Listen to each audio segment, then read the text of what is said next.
எங்க பார்த்தீங்கன்னா கதிர்ன்ற ஹீரோ ஏகப்பட்ட காசுகளை கடனா வாங்கி அது மூலியமா போதைப் பொருள்லாம் வாங்கி வித்து பெரிய பணக்காரன் ஆயிடலாம் சொல்லி ட்ரை பண்ணிக்கிட்டு இருக்கான். கதிர் போலீஸ் கிட்ட மாட்டதும் அவனோட மொத்த காசுமே லாஸ் ஆயிடுது. அதனால இவங்க கிட்ட கடன் கொடுத்தவன் பொண்டாட்டி கிட்ட வந்து தப்பான இருந்ததுக்காக பாக்குறான். இவங்க ரெண்டு பேருக்குள்ள அந்த சண்டையில அவனை பிடிச்சி கீழே தள்ளி விட்டுறாங்க. அவன் தலையில அடிபட்டுது, அவனும் இறந்து போயிட்டான்னு சொல்லிட்டு இவங்க ஃபேமிலியா அங்கிருந்து கிளம்பி போயிடுறாங்க.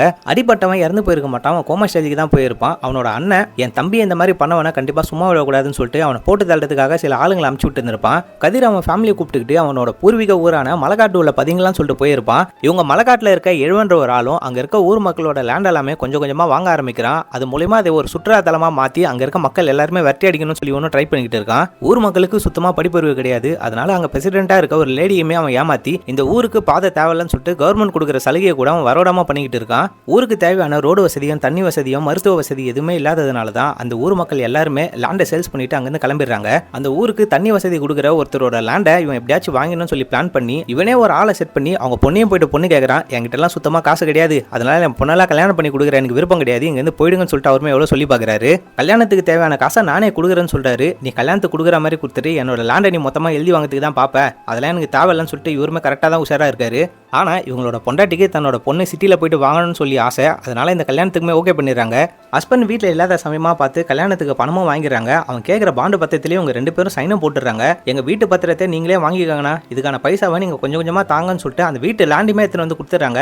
என்னோட ஹஸ்பண்ட் சைனை நானே உங்களுக்கு எப்படியாச்சும் வாங்கி கொடுக்குறேன்னு சொல்லி உறுதியும் கொடுக்குறாங்க. கல்யாணத்துக்காக மூலிகை ரசம் ஒன்று செய்கிறாங்க. கதிரன்றவன் ரொம்ப பணத்தாசை பிடிச்சவன். இந்த மூலிகை ரசத்தை கீழே இருக்க மக்களுக்கு எல்லாம் சேல்ஸ் பண்ணா நிறைய பணம் பார்க்கலான்ற விஷயத்தை புரிஞ்சுக்கிட்டு கீழே இருக்க ஒருத்தங்கிட்ட போயிட்டு டீலிங்கும் போட்டுறான். இவங்க கிராமத்தில் இருக்க ஒரே ஒரு ஆளுக்கு மட்டும்தான் மூலிகை ரசம் எப்படி பண்ணுற விஷயமே தெரியும். அவங்க பையன்கிட்ட போய் சொல்லி ஒரு 5 லிட்டர் கேனை வாங்கி கீழே எடுத்துட்டு போயிட்டு சேல்ஸ் பண்ணிடுறான். அதை அந்த பெரியவருமே பார்த்துறாரு. மூலிகை ரசத்தை கீழே இருக்க மக்களுக்கு சேல்ஸ் பண்ணா ஏகப்பட்ட பிரச்சனை வரன்ற விஷயம் அந்த பெரியவருக்கு ஏற்கனவே தெரியும். அதனால என் வீட்டு பக்கம் வர வேலை வச்சுக்காதன்னு சொல்லிட்டு இவருமே வெட்டி அனுப்புறாரு. அந்த பெரியவரோட பையன்கிட்ட பணத்தாசையை காமிச்சு அந்த மூலிகை ரசத்தோட வித்தையை எப்படியாச்சும் கத்துக்க சொல்லி இவனையுமே புஷ் பண்றான். அவங்க அப்பா கிட்ட போயிட்டு பிளாக்மெயில் பண்ணி மூலிகை ரசம் எப்படி செய்யறதுன்ற வித்தையை எனக்கு சொல்லி கொடுங்க, இல்லைனா நான் இறந்து போயிடும் சொல்லி அவங்க அப்பாவுமே மிரட்டுறான். மூலிகை ரசம் எப்படி செய்யறதுன்ற வித்தையுமே அவருமே சொல்லி கொடுத்துறாரு. அது மூலமா இவங்களுமே நிறைய பணம் பார்க்க ஆரம்பிக்கிறாங்க. மலையில இருந்து இறங்குறதுக்கு 15 கிலோமீட்டர் ஆகும். ஆனா ஒரு 8 கிலோமீட்டர்ல இறங்குற மாதிரியான ஒரு குறுக்கு பாதையுமே கண்டுபிடிச்சு வச்சிருப்பான். இந்த குறுக்கு வழியை நம்ம பிசினஸ் பண்றதுக்காக மட்டுமே யூஸ் பண்ணலாம், ஊர் மக்களுக்கு எல்லாம் சொல்ல தேவையில்லைன்னு சொல்லிட்டு இந்த பையனுமே மிரட்டுறான். ஊர் மக்களோட லேண்டெல்லாம் எழுவன் ஏமாத்தி வாங்குறான்ற விஷயத்த கதிரோட பொண்டாட்டி கையாலுமே கண்டுபிடிக்கிறாங்க.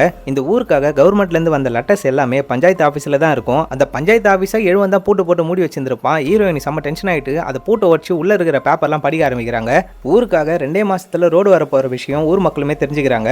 அப்படியே இந்த சீன் கட் ஆகுது. எழுவன் ஒரு அட்வொகேட் கிட்ட பேசிக்கிட்டு இருக்கான். நம்ம ஊரோட மூலிகை ரசம் எப்படி இங்க கிடைச்சதுன்ற விஷயத்தை அவன் கேட்கறான். அது மூலமா அந்த ஆளையுமே பார்த்து வச்சுக்கிறான். எழுவன் ஊர் உள்ள வந்ததுமே அவன் பண்ண அயோக்கியதான எல்லாத்தையுமே மக்கள் தெரிஞ்சுக்கிட்டு அவங்க கிட்ட சண்டை போட ஆரம்பிக்கிறாங்க. அதனால அவனுமே ஊரை விட்டு போயிடுறான். ஊருக்கு ரோடு வர போறதுனால அங்க இருக்க ஊர் மக்களுமே ரொம்ப சந்தோஷப்படுறாங்க. அது மூலமா சின்னதா ஒரு திருவிழாவுமே கொண்டாடுறாங்க.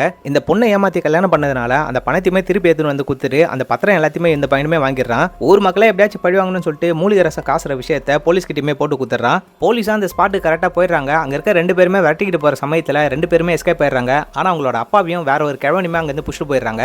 ஊருல மூலிகை ரசத்தை காசி அது மூலமா போலீஸ் கிட்ட மாட்டதுனால ஊருக்கு வர வேண்டிய ரோட கேன்சல் பண்ணிட்டாங்கன்னு ஒரு பொய்யான சர்டிபிகேட்டுமே எடுத்துன்னு வந்து இவங்க கிட்ட காட்டுறான். இதை படிச்சு பார்த்துட்டு ஊர் மக்களுமே இவனை நம்பிடுறாங்க. உன் புருஷன் தான் எல்லாத்தையுமே காரணம், நீ இங்கே இருன்னு சொல்லிட்டு அவங்க பொண்டாட்டியுமே பிடிச்சி வச்சுக்கிறான். இவங்க அப்பா போலீஸ் கிட்ட மாட்டதுனால இந்த பையன் ரொம்ப ஃபீல் பண்றான். இதுக்கப்புறமேட்டு மூலிகை ரசம் நான் செய்ய போதில்லைன்னு சொல்லிட்டு இவங்ககிட்டமே சொல்றான். உங்க அப்பா தான் மொத்த படியுமே ஏத்துக்கிட்டு போலீஸ் கிட்ட போயிட்டார்ல, இதுக்கப்புறமேட்டு நம்மளுக்கு எந்த பிரச்சனையுமே கிடையாது, நம்ம பாட்டு மூலிகை ரசம் செய்யலாம்னு சொல்லிட்டு இவனுமே உசுப்பேத்துறான். எங்க அப்பா போலீஸ் கிட்ட மாட்டிக்கினாருன்னு சொல்றேன், நீ என்ன காசு பார்த்தலாம் சொல்லி இதே மாதிரியே வேலையெல்லாம் பார்த்துனுக்கிறல, உன் பொண்டாட்டி வேற பஞ்சாயத்து ஆஃபீஸாண்ட புடிச்சு வச்சுருக்காங்க, போயிட்டு உன் பொண்டாட்டியை காப்பாற்றுற வேலையை பாருன்னு சொல்லிட்டு இவனுமே அதோட ஃப்ரெண்ட்ஷிப் முடிச்சுக்கிறான். இவன் பொண்டாட்டியை காப்பாற்றுறதுக்காக அந்த இடத்துக்கு போனா இவனை போட்டு சம்மடி அடிக்கிறாங்க. அந்த இடத்துக்கு 2 கவர்மெண்ட் ஆஃபீஸருமே வராங்க.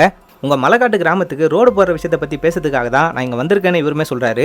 ரோடு போற விஷயம் தான் கேன்சல் ஆயிடுச்சாமே சார். யாருமா சொன்னது? ரோடுலாம் உங்களுக்கு கண்டிப்பா சாங்ஷன் ஆயிடுச்சு. உங்க கிராமத்திலே இருக்க யாரோ ஒருத்தர் தாமா 20 குடும்பம் மட்டும் இருக்கிற கிராமத்துக்கு எதுக்கு 15 கிலோமீட்டருக்கு ரோடு போறீங்கன்னு சொல்லிட்டு கோர்ட்ல ஸ்டே ஆர்டர் வாங்கி இருக்காங்கம்மா. அந்த ஆளோட பேரு எழுவனான்னு சொல்லிட்டு இந்த லேடியுமே கேட்கறாங்க. ஆமான்னு சொல்லிட்டு அந்த கவர்மெண்ட் ஆஃபீஸர் சொன்னதுமே அந்த ஆளோட சட்டையை பிடிச்சி இவங்க எல்லாருமே பயங்கர டென்ஷன் ஆயிட்டு கத்த ஆரம்பிக்கிறாங்க.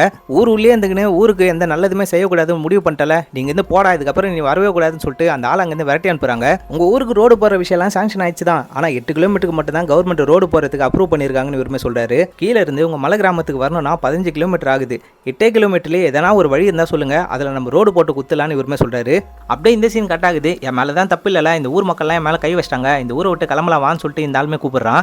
ஏற்கனவே வேற ஒரு ஊரில் பிரச்சனை பண்ணதுனால தானே இந்த ஊருக்கே வந்தோம், இதுக்கப்புறமேட்டு இந்த ஊரில் பிரச்சனை ஆயிடுச்சுன்னு சொல்லி வேற ஒரு கூப்பிட்றேன். இதே மாதிரி எத்தனை ஊருக்கு தான் அவனை நம்பி வந்துனுக்குது, இதுக்கப்புறமேட்டு நான் கூடலாம் வரமாட்டேன்னு இந்த பொண்ணுமே சொல்லிடுறாங்க.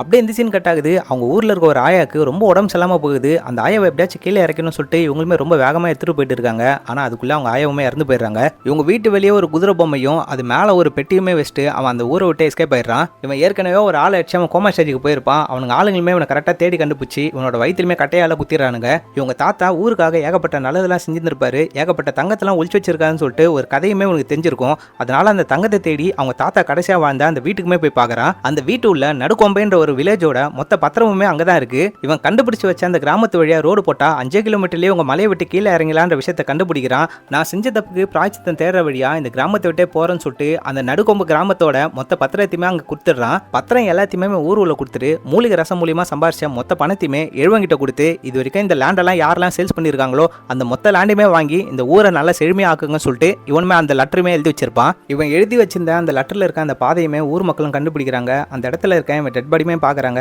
அப்படி இந்த படத்தையும் முடிக்கிறாங்க. இந்த வீடியோவை நான் முடிஞ்ச வரைக்கும் நான் ஷார்ட்டாக தான் சொல்லியிருக்கேன். இந்த வீடியோ பற்றி நீங்கள் என்ன நினைக்கிறீங்களோ அதை கமெண்ட் பாக்ஸில் சொல்லுங்கள். இதே மாதிரியே நான் வேறு எதனா ஒரு படத்தை பற்றி எக்ஸ்பிளைன் பண்ணணும்னா அதை கமெண்ட் பாக்ஸில் சொல்லுங்கள். அந்த படத்தை நான் கண்டிப்பாக எக்ஸ்பிளைன் பண்ணி போடுறேன். தேங்க்யூ.